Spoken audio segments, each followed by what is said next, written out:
Atomic nucleus क्या होता है, इसके कौन कौन से कॉन्स्टिट्यूएंट्स होते हैं और इससे जुड़ी हुई इंपॉर्टेंट टर्म्स कौन सी होती हैं। नमस्ते, मेरा नाम दीप दलाल है और इस लेक्चर में हम इन्हीं प्रश्नों के उत्तर खोजने की कोशिश करेंगे।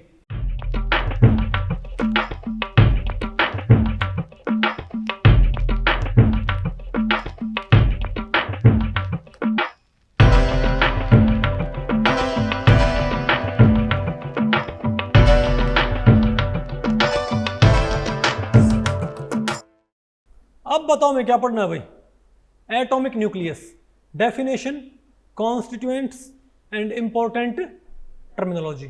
तो पहले हम बताओ भाई किसकी बात करते हैं। तो इस टॉपिक को हमने टोटल 3 सेक्शंस में डिवाइड किया हुआ है। पहले हम क्या पढ़ेंगे, डेफिनेशन ऑफ एटॉमिक न्यूक्लियस, फिर हम क्या पढ़ेंगे, कॉन्स्टिट्यूएंट्स ऑफ एटॉमिक न्यूक्लियस, और लास्ट में आपने क्या पढ़ना है, basic terminology related to atomic nucleus. तो पहले हम क्या पढ़ते हैं, डेफिनेशन ऑफ एटॉमिक न्यूक्लियस। तो भाई एटम के अंदर एक बहुत हैवी पॉजिटिवली चार्ज्ड सेंटर होता है। एटम के अंदर एक बहुत हैवी पॉजिटिवली चार्ज्ड सेंटर होता है जिसके अंदर न्यूट्रॉन्स और प्रोटॉन्स होते हैं जो कि एक्सचेंज फोर्सेस से बंधे होते हैं। उस एंटिटी को हम क्या बोलते हैं, न्यूक्लियस। तो हर एटम के अंदर एक positively charged extremely heavy centre होता है जिसमें क्या होते हैं, न्यूट्रॉन्स और प्रोटॉन्स। उसको हम क्या बोलते हैं, उस हैवी सेंटर को हम क्या बोलते हैं, एटॉमिक न्यूक्लियस। बात आपको पहले पड़ गई भाई, ठीक है। अब बताओ हम क्या पढ़ते हैं, बोलो भाई, कॉन्स्टिट्यूएंट्स ऑफ एटॉमिक न्यूक्लियस, कि भाई एटॉमिक न्यूक्लियस के कॉन्स्टिट्यूएंट्स क्या क्या होते हैं। ठीक है भाई, हम बात करेंगे बिल्कुल आज हमको जो पता है। ठीक है भाई, अभी आपको पता है एटॉमिक न्यूक्लियस के अंदर बहुत सारे कॉन्स्टिट्यूएंट्स के बारे में आज हमको मालूम है, लेकिन जो भाई हमारे पास मेन कॉन्स्टिट्यूएंट्स होते हैं वो कौन से होते हैं, बोलो भाई, प्रोटॉन्स और न्यूट्रॉन्स। एटम के बताओ कौन से होते हैं main constituents, protons, neutrons and electrons. Electrons कहाँ होते हैं, बाहर। प्रोटॉन्स न्यूट्रॉन्स कहाँ होते हैं, न्यूक्लियस के अंदर। एटम में भाई न्यूक्लियस के बाहर कौन होते हैं, इलेक्ट्रॉन्स। लेकिन ध्यान रखियो, वो इलेक्ट्रॉन्स न्यूक्लियस के अंदर भी एंट्री कर सकते हैं। वो उसके अंदर भी एंट्री करते, पता होगा ना आपको भाई, लेकिन वहां पर वो कन्फाइंड होकर नहीं रहते, वो उसके अंदर भी रहते और उसके बाहर भी रहते, इजंट इट। लेकिन मैं इनके अलावा आपको बताऊं भाई, और भी बहुत सारे क्या होते हैं पार्टिकल्स।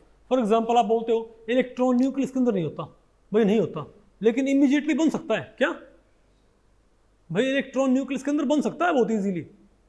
एक न्यूट्रॉन किस में कन्वर्ट हो जाएगा, एक प्रोटॉन प्लस एक इलेक्ट्रॉन, उनको बोलते हैं बीटा पार्टिकल।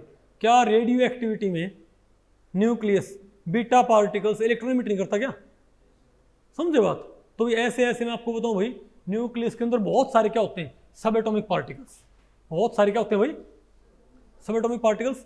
तो आपने सारे तो नहीं पढ़ने हैं, लेकिन भाई जो इंपॉर्टेंट है वो आपको बता रहा हूँ। ठीक है, एक इसके अंदर क्या होते हैं, 1935 में जैपनीज फिजिसिस्ट एच युकावा ने ये बताया था भाई कि न्यूक्लियस के अंदर एक भाई इसके अंदर होती है न्यूक्लियर फोर्सेज। क्या होती हैं, न्यूक्लियर फोर्सेस। ठीक है, आप क्योंकि भाई हम क्या बोलते हैं कि इसके अंदर क्या होते हैं, प्रोटॉन्स और न्यूट्रॉन्स। इसके अंदर क्या होते हैं, प्रोटॉन्स और न्यूट्रॉन्स। अब प्रोटॉन सारे क्या होते हैं न्यूक्लियस के अंदर, न्यूक्लियस के अंदर सारे प्रोटॉन्स क्या होते हैं, पॉजिटिवली चार्ज, इजंट इट। लेकिन भाई क्या प्रोटॉन्स आपस में, क्या इसके अंदर भाई क्या प्रोटॉन्स और न्यूट्रॉन्स हैं, तो क्या प्रोटॉन तो क्या है, चार्ज्ड, और सारे क्या है, सेम चार्ज भाई। और न्यूट्रॉन्स क्या होते हैं, अनचार्ज। क्या होते हैं, तो भाई क्या ये प्रोटॉन्स आपस में रिपेल नहीं करें क्या, क्या ये प्रोटॉन्स आपस में रिपेल नहीं करें क्या। तो इनके रिपल्शन से क्या होना चाहिए, तो भाई एटम बंद ना तो नहीं चाहिए ना फिर। क्यों, क्योंकि हम क्या बोल रहे हैं कि न्यूक्लियस में क्या होते हैं, प्रोटॉन्स और न्यूट्रॉन्स। अभी हमने बोला था डेफिनेशन ऑफ एटॉमिक न्यूक्लियस में कि इसके अंदर क्या होते हैं, mainly 2 particle, protons and neutrons. तो भाई प्रोटॉन्स और न्यूट्रॉन्स आपस में बंधेंगे कैसे, भाई न्यूट्रॉन्स तो क्या करेंगे, न्यूट्रल हैं, और प्रोटॉन्स क्या करना चाहेंगे, क्या इनको आपस में रिपेल नहीं होना चाहिए क्या भाई। तो क्या उससे न्यूक्लियस टूट नहीं जाना चाहिए, लेकिन नहीं टूटता। तो भाई जैपनीज फिजिसिस्ट युकावा ने बताया था कि इसके अंदर और भी पार्टिकल्स होते हैं, उनको बोलते हैं पाई मिसॉन्स। क्या बोलते हैं उनको भाई, मिसॉन्स बोलते हैं। क्या बोलते हैं उनको, मिसॉन्स। समझो, एक होते हैं पाई मिसॉन्स तो उनके एक्सचेंज से एक पार्टिकल, तो जो न्यूट्रॉन्स और क्या है प्रोटॉन्स, वो पाई मिसॉन्स के जरिए आपस में, हम भैया आगे न्यूक्लियर फोर्सेस को हम आगे और पढ़ेंगे थोड़ा डिटेल्ड, मैं आपको जस्ट एक आइडिया दे रहा हूँ, नहीं मैं आपको पहले पढ़ी। तो बोला कि न्यूक्लियर फोर्सेस जो होती हैं वो इन पाई मिसॉन्स के एक्सचेंज के जरिए आपस में प्रोटॉन्स न्यूट्रॉन एक्सचेंज होते रहते हैं, नहीं समझे बात। तो उनमें एक, अरे भाई मिसॉन्स के एक्सचेंज के जरिए, अरे भाई एक, यानी कि जो प्रोटॉन्स और न्यूट्रॉन्स हैं इनमें कुछ पार्टिकल्स का एक्सचेंज, कुछ सब एटॉमिक पार्टिकल्स का एक्सचेंज होता रहता है, उसे हम क्या बोलते हैं पाई मिसॉन्स। और उस एक्सचेंज की वजह से इनमें कुछ अट्रैक्टिव फोर्सेस क्रिएट हो जाती हैं जिनको हम क्या बोलते हैं nuclear forces. Otherwise electrostatic force of attraction तो इसको तोड़ना चाहिए, नहीं समझे बात, बोलो भाई। तो ये होते हैं मिसॉन्स। मैं आपको बताऊँ भाई मिसॉन्स क्या होते हैं, बोलो भाई। तीन तरह, एक तो क्या होते हैं पाई मिसॉन्स, क्या होते हैं भाई, इनको पायोन्स भी बोलते हैं, क्या बोलते हैं इनको, ये भाई तीन तरह के होते हैं, बताओ क्या, पॉजिटिव, न्यूट्रल और नेगेटिव। भाई ये कितने तरह के होते हैं, पॉजिटिव, न्यूट्रल एंड नेगेटिव। और इनका मास क्या होता है, तो भाई जो पॉजिटिव और नेगेटिव पाई मिसॉन हुए क्या होते हैं 273 टाइम्स हैवी होते हैं, किससे, इलेक्ट्रॉन से। और जो न्यूट्रल पाई मिसॉन होते हैं वो 264 टाइम्स हैवी होते हैं, किससे, इलेक्ट्रॉन के मास से। और बताओ क्या होते हैं इसके अंदर भाई, प्रोटॉन्स और न्यूट्रॉन्स के अलावा कौन होते हैं भाई, बताओ, म्यू मिसॉन्स, क्या होते हैं, इनको म्यूऑन्स भी बोलते हैं। ये क्या होते हैं, आइदर पॉजिटिव और नेगेटिव। इनका मास क्या होता है, इलेक्ट्रॉन के मास से 270 गुना ज्यादा होता है। एक होते हैं के मिसॉन्स, क्या होते हैं भाई, इनको बोलते हैं काओन्स, कायोन्स, क्या भाई, कुछ बोलो इनको कायोन्स या काओन्स बोलते हैं। इनका मास क्या होता है बताओ, ये क्या होते हैं, पॉजिटिव काओन्स, कायोन्स, और भाई न्यूट्रल कायोन्स। तो पॉजिटिव क्या होते हैं 266 गुना भारी होते हैं इलेक्ट्रॉन से, और न्यूट्रल क्या होते हैं 274 टाइम्स हैवी होते हैं। नहीं है क्या आपको, अरे बोलो भाई। अब और बताओ, अब बताओ बस क्या है बेसिक टर्मिनोलॉजी। तो भैया तो है ही है, और भी बहुत सारे पार्टिकल्स हैं भाई, हमने उनकी बात नहीं की है, बात आपको पहले पड़ी। उसके अलावा आपको तो बीटा पार्टिकल है, ठीक है, और आपको तो क्वार्क्स होते हैं, क्या होते हैं भाई, क्वार्क्स, इजंट इट, और ग्लूऑन्स होते हैं, इजंट इट, ठीक है। लेकिन बात आपको पहले पड़ी, न्यूट्रिनो होते हैं, क्या होते हैं, न्यूट्रिनो। लेकिन भी सारे बात हमने पढ़े नहीं है, हमने मेन पढ़ लिया, ओके। अब बताओ क्या हमारे पास भाई basic terminology related to atomic nucleus. पहले बताओ क्या पढ़ेंगे, आइसोटॉप्स। भाई पहले आप बताओ आइसोटॉप्स क्या होते हैं, basic terms related to nuclear, बोलो भाई, न्यूक्लियस, न्यू एटॉमिक न्यूक्लियस से जुड़ी हुई बेसिक टर्म्स कौन कौन सी होती हैं बताओ। एक होते हैं आइसोटॉप्स। आइसोटॉप्स क्या होते हैं, अगर दो एलिमेंट्स उनका एटॉमिक मास क्या है, सेम, भाई अगर उनमें सेम नंबर ऑफ क्या है, नहीं उनका एटॉमिक नंबर क्या है सेम, इनमें सेम नंबर ऑफ क्या है प्रोटॉन्स, लेकिन उनके न्यूक्लियस में डिफरेंट नंबर ऑफ न्यूट्रॉन्स क्या है, तो उनका मास भी क्या होगा डिफरेंट, क्योंकि एटॉमिक मास क्या होता है प्रोटॉन्स और न्यूट्रॉन्स का सम, इजंट इट। तो अब बताओ भाई जो हाइड्रोजन है, ये hydrogen 1, hydrogen deuterium and hydrogen tritium, ये क्या है तीनों आइसोटॉप्स। इनका सेम क्या होना चाहिए, same atomic number but different mass number, यही बोल सकते हो। या आप क्या बोल दो, same number of protons but different number of neutrons, same number of protons but different number of neutrons. अगर भाई सेम नंबर ऑफ प्रोटॉन्स हैं और डिफरेंट नंबर ऑफ न्यूट्रॉन्स हैं तो उनके मासेस अपने आप क्या हो जाएंगे डिफरेंट, ठीक है। तो बताओ और एग्जांपल है हमारे पास आइसोटॉप्स के, यूरेनियम 235 और 238, पता होगा ना आपको भाई इसके हैं आइसोटॉप्स। एक बताओ हमारे पास क्या होते हैं आइसोबार्स, क्या भाई आइसोबार्स क्या होते हैं, ये भाई होते हैं डिफरेंट एलिमेंट्स, क्या बोलो भाई क्या होते हैं आइसोबार्स, क्या होते हैं elements with different number of protons but same number of neutrons, जिनका या आप क्या कहो भाई, आप क्या कहो कि एलिमेंट्स विद, बोलो भाई डिफरेंट एलिमेंट्स, अभी आप ये बोल सकते हो different elements with same mass number, different elements with same mass number. और हम क्या बोलेंगे तो भाई एटम्स विद, आइसोबार्स क्या होंगे atoms with same mass number but different atomic number, यानी different number of protons but same number of protons, protons plus neutrons. Protons और न्यूट्रॉन्स का सम तो क्या हो, सेम हो, लेकिन उनके अंदर प्रोटॉन्स का नंबर क्या हो, डिफरेंट। तो क्या आइसोबार्स। फॉर एग्जांपल अगर हम बात करें कैल्शियम की, किसकी भाई बताओ, बोलो भाई। अगर मैं ये कहूँ कि बताओ कैल्शियम ये क्या है 40, सॉरी पोटेशियम 40 और कैल्शियम 40, दोनों क्या बताओ भाई, इनका मास नंबर क्या सेम है ना, तो क्या आइसोबार। लेकिन एटॉमिक नंबर क्या इनका डिफरेंट। आप ये बोल सकते हो आइसोटोप्स क्या होते हैं, आइसोटोप्स क्या होते हैं, atoms of same element. Isobars क्या होते हैं, एटम्स ऑफ डिफरेंट एलिमेंट्स। समझे, क्योंकि वहां पर मास नंबर क्या होता है डिफरेंट, एटॉमिक नंबर क्या होता है सेम। और आपको पता है एटॉमिक नंबर क्या करता है, केमिकल प्रॉपर्टीज डिसाइड करता है। किसी एलिमेंट का एटॉमिक नंबर ही केमिकल प्रॉपर्टीज डिसाइड करता है। तुम क्या बोलते हो उसको, सेम एलिमेंट, पता होगा ना आपको। तो आइसोटोप्स क्या हो गए, same element, same atoms of same element but different mass. नहीं बात आपको पहले पढ़ी। और आइसोबार क्या होते हैं, atoms of different elements with same मास। नहीं है क्या आपको। एक होते हैं हमारे पास, बताओ क्या, बोलो भाई आइसोटोन्स। अच्छा बताओ क्या कार्बन 14 और नाइट्रोजन 14 भी क्या भाई आइसोबार नहीं क्या, क्यों मास क्या है 14 14 और भाई नंबर क्या है 6 7, इजंट इट। बताओ ये भी क्या हमारे पास आइसोबार्स। और बताओ फिर क्या आइसोटोन्स, इनका नाम देखो आइसोटोन्स। यहां पर क्या होंगे, सेम नंबर ऑफ न्यूट्रॉन्स। यहां पर क्या होनी चाहिए भाई, अगर दो एलिमेंट क्या रखते हैं, सेम नंबर ऑफ न्यूट्रॉन्स। आप ये बताओ कैल्शियम 39, पोटेशियम 39 और कैल्शियम 40, तो बताओ इसमें न्यूट्रॉन कितने हैं, 39 माइनस 19 क्या आया, 39 माइनस 19 क्या आएगा 20, और 40 माइनस 20 भी क्या आएगा। तो हम क्या बोलेंगे कि कैल्शियम 40 और पोटेशियम 39, पोटेशियम 39 में क्या है 20 न्यूट्रॉन, कैल्शियम 40 में क्या है 20 न्यूट्रॉन। तो हम क्या बोलेंगे, दोनों क्या है आपस में आइसोटोन्स। नहीं आ गया आपको, पक्का आ गया, ओके। और फिर क्या भाई, एक होते मिरर न्यूक्लियाई। क्या होते हैं हमारे पास, मिरर न्यूक्लियाई। अब मिरर न्यूक्लियाई क्या होते हैं, देखो अगर दो एलिमेंट, एक में नंबर ऑफ प्रोटॉन्स क्या हो, बोलो भाई हमारे पास दो एलिमेंट हैं, एलिमेंट 1 एंड एलिमेंट 2, ठीक है। अच्छा भाई नंबर ऑफ न्यूट्रॉन बोलूंगा, इसके नंबर ऑफ न्यूट्रॉन मैंने क्या बोल दिए N1, और नंबर ऑफ प्रोटॉन्स मैंने क्या बोल दिए P1। इसमें सेकंड एलिमेंट में आप नंबर ऑफ न्यूट्रॉन क्या बोल दें N2, और इसमें क्या बोल दें प्रोटॉन्स P2।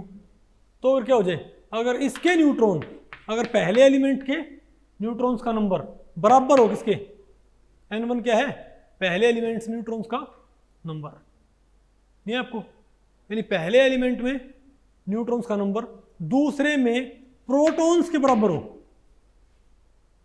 और पहले में प्रोटॉन्स का नंबर दूसरे के, तो इसको हम क्या बोलते हैं मिरर न्यूक्लियाई। याद आपको, यानी एक एलिमेंट में प्रोटॉन्स और दूसरे के न्यूट्रॉन, यानी कि एक के तो प्रोटॉन्स बराबर हो दूसरे के न्यूट्रॉन से, और पहले के न्यूट्रॉन से दूसरे के, यानी न्यूट्रॉन बराबर होंगे दूसरे के प्रोटॉन से, और प्रोटॉन बराबर होंगे दूसरे के न्यूट्रॉन से। फॉर एग्जांपल, और ध्यान रखियो मिरर न्यूक्लियाई हमेशा क्या होते हैं आइसोबार्स। आप कह सकते हो all mirror nuclei are isobars but all isobars are not mirror nuclei. For example अगर मैं ये कहूँ भाई, बताओ हम ये कहें, बोलो भाई 6 12 नहीं 6 क्या कार्बन 14, कार्बन 14, और हम बोल दें बताओ क्या भाई, नहीं हम बोल दें भाई कार्बन, चलो भाई अब देखो नाइट्रोजन 14 है, बोलो भाई नहीं नाइट्रोजन 15, नाइट्रोजन हमारे पास क्या नाइट्रोजन क्या भाई 15 है, और मैं ये कहूं कि O15, क्या O15, बताओ भाई, तो दोनों क्या आइसोबार तो है, ये दोनों का मास नंबर क्या सेम, एटॉमिक नंबर क्या डिफरेंट, लेकिन इसमें प्रोटॉन कितने हैं, इसमें प्रोटॉन का 7, इसमें 7 प्रोटॉन भाई, इसमें 7 क्या है, 15 - 8 क्या होता है, 7। तो इसमें 7 क्या है, प्रोटॉन्स, इसमें 7 क्या है, न्यूट्रॉन्स, इसमें 8 क्या है, न्यूट्रॉन्स, इसमें 8 क्या है, प्रोटॉन्स। नहीं है क्या आपको? तुम क्या बोलेंगे कि N7 N15 और O17 आपस में क्या बताओगे, सॉरी N15 और O15 के आपस में मिरर न्यूक्लियाई, इजंट इट? अरे बोलो भाई, तो बताओ, कुछ बात आपको पहले पड़ी? और बताओ, ये भी तो आपस में क्या है, बताओ, हाइड्रो ट्रीटियम और हीलियम 3, ट्रीटियम, बोलो भाई, क्या ट्रीटियम और हीलियम 3 ये मिरर न्यूक्लियाई क्या? बिल्कुल। बताओ इसके अंदर प्रोटॉन्स कितने हैं, बोलो भाई, 1 और 2। इसमें प्रोटॉन्स कितने हैं, 1। इसमें न्यूट्रॉन कितने हैं, इसमें 1 प्रोटॉन है, इसमें क्या है, 1 न्यूट्रॉन भाई। इसमें 2 क्या है, न्यूट्रॉन्स, इसमें 2 क्या है, प्रोटॉन्स। आपस में क्या है ये, मिरर न्यूक्लियाई। बात आपको पहले पड़ गई कि क्या होते हैं मिरर न्यूक्लियाई? नहीं आया आपको ये? पक्का पहले पड़ गया? बोलो भाई। ओके, तो भाई एक होते हैं एंटी पार्टिकल। क्या होते हैं भाई, एंटी पार्टिकल। भाई हर पार्टिकल का एक एंटी पार्टिकल होता है। अगर आपने एक भाई फिल्म है अक्स, कभी देखी आपने? एक फिल्म भाई अक्स के नाम से, ठीक है, अमिताभ बच्चन और मनोज वाजपेयी की मूवी है भाई, ठीक है। उसमें ये है कि एक इंसान, उसके अंदर नहीं है जो एंशिएंट इंडियन फिलॉसफी है, एक आपको पता है ना, एंशिएंट इंडियन फिलॉसफी हमारी, ठीक है, कि इंसान के अंदर क्या होते हैं, भगवान और शैतान भाई, अच्छाई और बुराई के इंसान के अंदर क्या भाई, समझे बात? आप ही भगवान हो, आप ही क्या हो, शैतान। इंसान भाई शैतान ही बन सकता हो भाई, ठीक है, उसके अंदर दोनों क्या है, फीचर्स। तो सिमिलरली भाई, जैसे हर इंसान के अंदर क्या भाई, उसके अंदर अच्छा, तो उसके अंदर बुराई भी, तो सिमिलरली भाई हर एक पार्टिकल क्या होता है, एक एंटी पार्टिकल। और याद रखो भाई, बुराई भी जरूरी है, क्या उनमें कॉन्ट्रास्ट भी तो होता है भाई, उनमें क्या एक बैलेंस्ड भाई, उनमें क्या एक बैलेंस है, इजंट इट?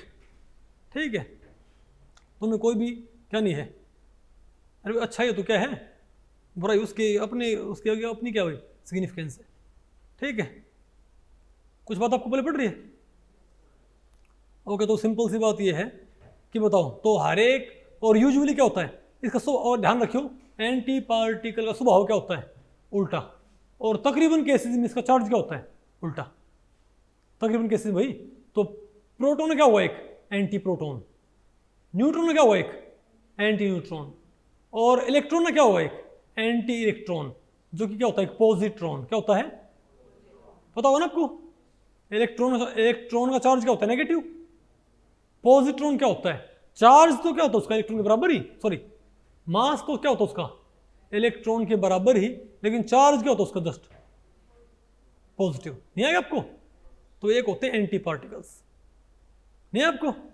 अच्छा, एक क्या है, लेप्टॉन्स। क्या भाई, लेप्टॉन्स। ना भाई लैपटॉप की तरह आप इसे कंसिडर कर सकते हो। क्या भाई, लैपटॉप हल्के नहीं होते क्या? अरे एक बोलते ना डेस्कटॉप, वो डेस्कटॉप होता है। क्या होता है वो, है ना? कई बोलते हैं हार्ड डिस्क, कई क्या बोलते हैं भाई, हार्ड डिस्क। भाई हार्ड डिस्क होती है, इजंट इट?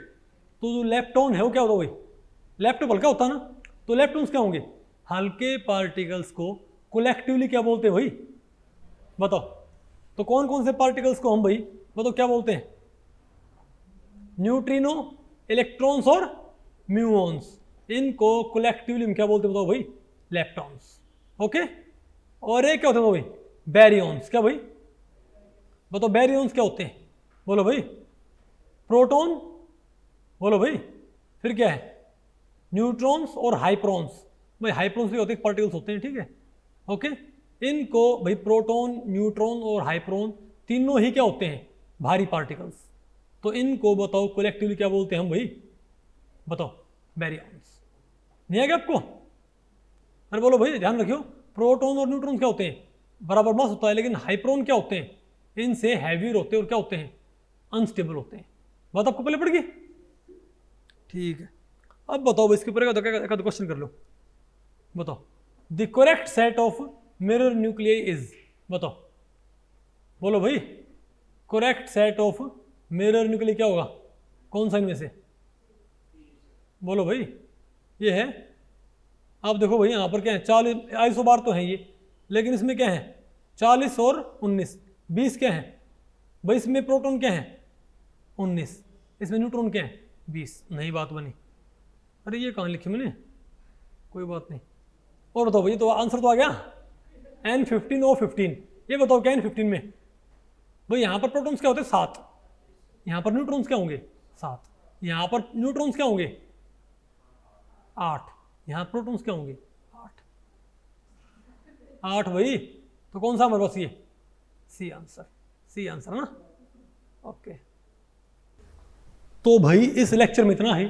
अगर इस लेक्चर के बारे में आपके कुछ प्रश्न या सुझाव हैं तो आप मुझे नीचे कमेंट सेक्शन में पूछ सकते हैं, मैं उनके उत्तर देने की पूरी कोशिश करूंगा।